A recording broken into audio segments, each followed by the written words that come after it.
We got a new product to show you. This is the lower billet bracket for the Jackson Racing Supercharger for the B-Series VTEC. So many issues we've seen with the factory bracket, especially over the years when it gets abused and bent and tweaked. And this is one of the most important parts of the kit. It's really, really important to the belt alignment. So many times it's put in wrong, or it's bent or tweaked, or this is damaged, and even just over tensioned and bent too, which causes non-stop belt issues. So we've addressed that. I want to show you a little bit more on this in a minute. I want to show you how to put it on correctly and how to make sure you've got proper belt alignment. Of course, we started off with the factory bracket and digitized it and measured it and made sure all the proportions are correct, and then put it into a digital file and made some tweaks to it. Well, this is the first one we made as a 3D model, so we could put it on and basically verify everything works and everything fits like it should be. You see how much robust this is, how much more support there is. It's much thicker. Well, we made a change to this. You see how the bottom is flat. Certain cars, especially the CRX, the axle gets close to this. So we made some revisions to that. As you see with this, this has more clearance. You see the curve in that bracket right there. And now we've come up with this, and it's a heavy duty bracket. You got no more belt alignment issues. This is going to keep it exactly where it needs to be. I want to show you how to put this on. So many issues with the installation. You've got a factory bracket down here and a factory upper bracket. This is a underdrive pulley, so just ignore that.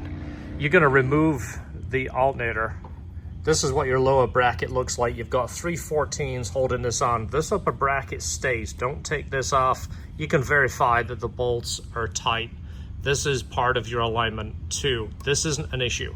This is the most important part. So let's go ahead and take those 3 14s off, and I'll show you what you're going to do next. That is going to be used for the new bracket. This here, this is very important. I used to see this so often on the kits. People used to forget about this. This is a bushing that sits in there, and it slides with tension. As you tighten the alternator, it has the mating surface right here. This pushes through and actually squeezes the alternator. Easiest way is to get a larger socket. Make sure this hole is obviously large enough to accept that bushing right there. Then you're going to put an extension on this and then just tap that through. It comes off very easily. This is what this bushing looks like. You see it's got a split. It actually is slightly spring loaded. See that? How this works is the 14mm nut is going to push. Not only is this a much stronger bracket, it has more webbing through here, more room we've got. So these bolts, torque them to factory spec.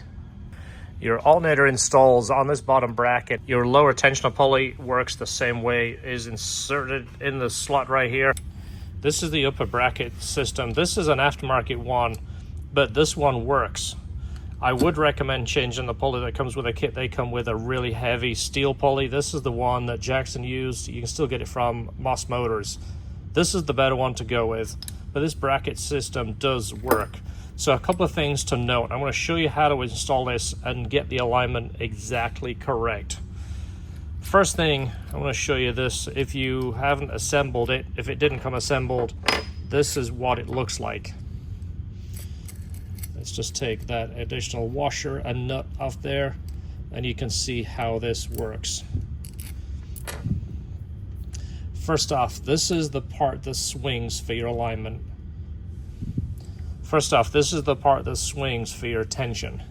There shouldn't be a washer between there. I see it in there, and I don't know why people do it, because putting a washer here means you'll have a space at this side, and then when you tighten it, you're going to tweak that pulley. This pulley, again, is critical to be absolutely perfectly straight with everything. It needs to be running true. So this over here, to tension these, you're going to back this off right here, and then you back this off on this side,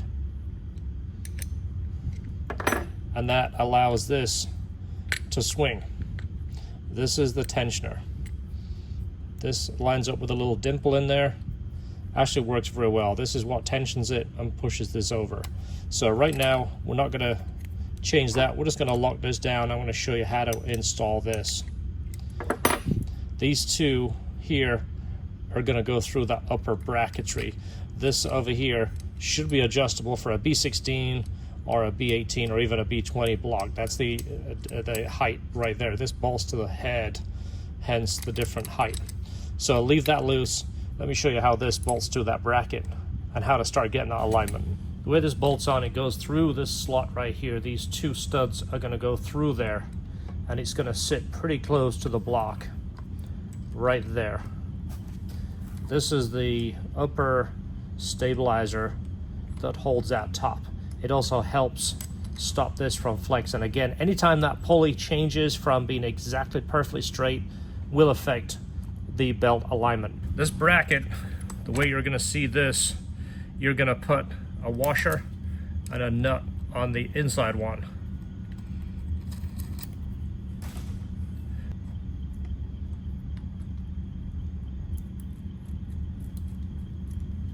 The little bracket here is going to attach from the stud to the top of the alternator. This is another critical part of your alignment.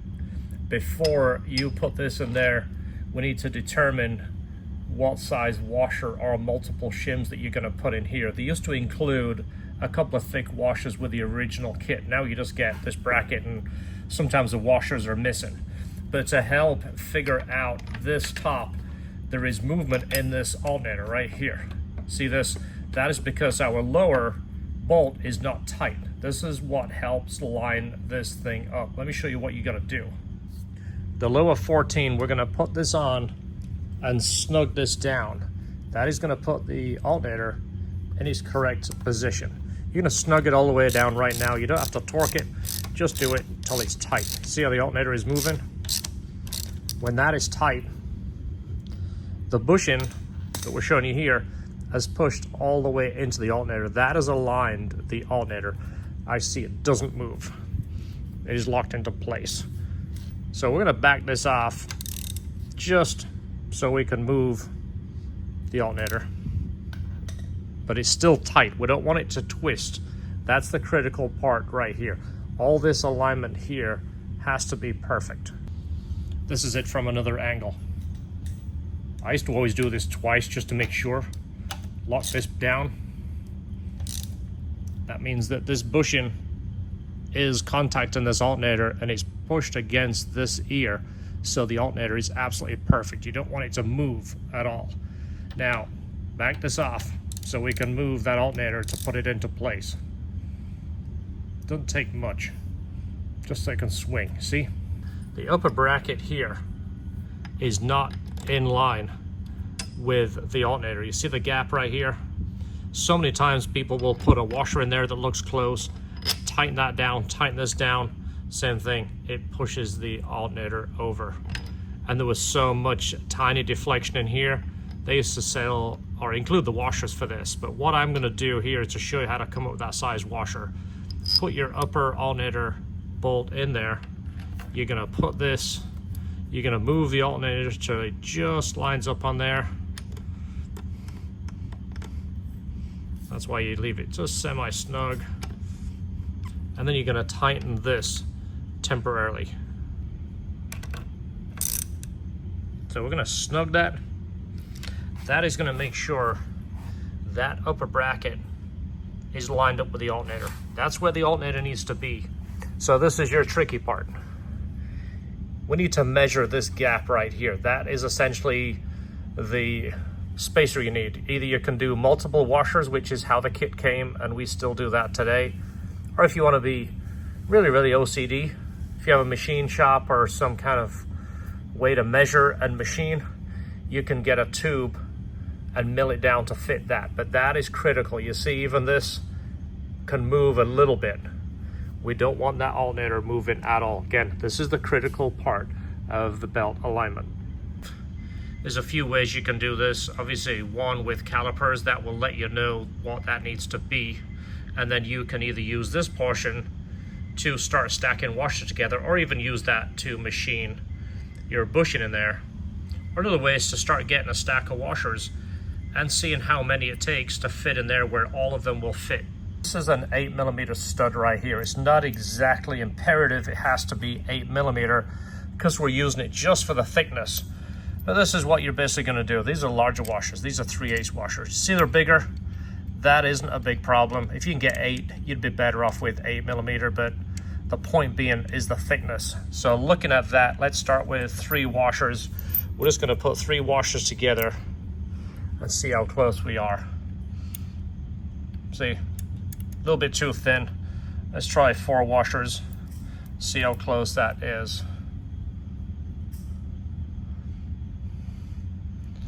That is pretty tight in there.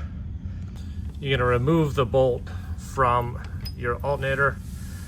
The 4 washers that you've got are machined bushing. We're gonna put on here, and then we can put our bracket back on. See, the idea, it needs to sit on here and here evenly. Here's the next test that you can do. Put your alternator nut back on there, which is the 12, and I can already see there is a slight gap. Again, closer you can get this, the better. Closer you can get it, the better. This bracket will bend a little bit. Snug this up, basically put your finger in there and see if your washers move. As you see, they're loose. There is a bit of a gap. That will give you an idea how much you need to make up. From there on, you need to change 2 of these to 1 thicker washer, or see if you can find a thinner one. Let me see what I can find. So I've got a Honda washer right here from one of my mounts. It's a thicker washer. Again, the more time you can spend getting this, and hopefully I'm explaining this so you can understand it, the less issues you will have. And of course, if you buy our GripTec Pulleys, you're not gonna have a slipping issue, but it's still important to have belt alignment. Not just for gripping, but for longevity.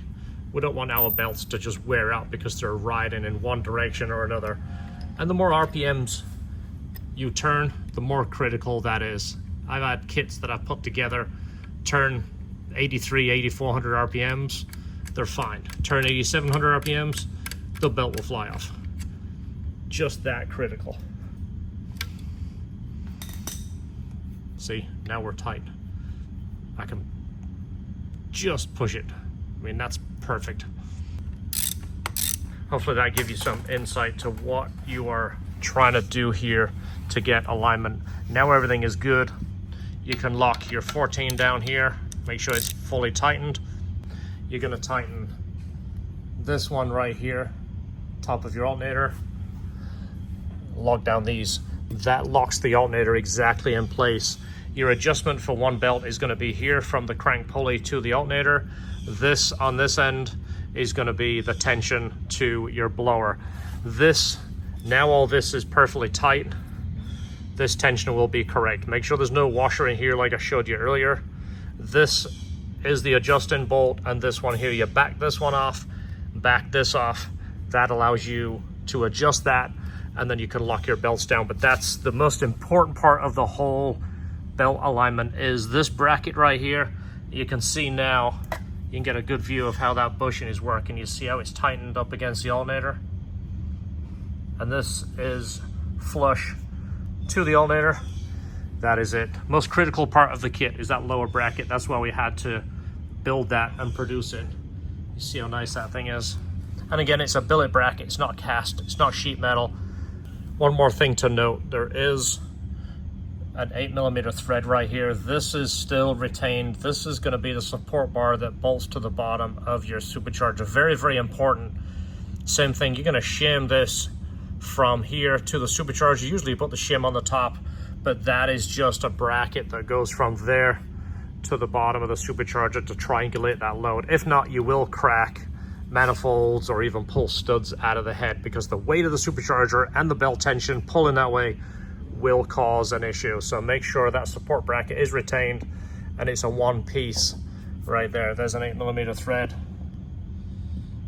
The bracket is in the store now, and it goes with the rest of the parts we have for the Jackson kit. So we have the map adapter, so you can run your map sensor from your throttle body to your intake manifold. That way you can see vacuum and boost. We have the GripTec pulleys, the double pulley, and then the supercharger pulley. We have the 7mm throttle body, so you can run our cable and it has proper pull. And then of course we have our Billet S Tube. It gives you better fitment, better flow, much cleaner and more room for an intake. This is our version 2, the highest flowing one that you can get. It flows more than the supercharger. This is in the store now, and again, billet aluminum. There we go. Check them out, lhtperformance.com. We have a good passion for the Jackson supercharger, so we're constantly coming up with better products for it.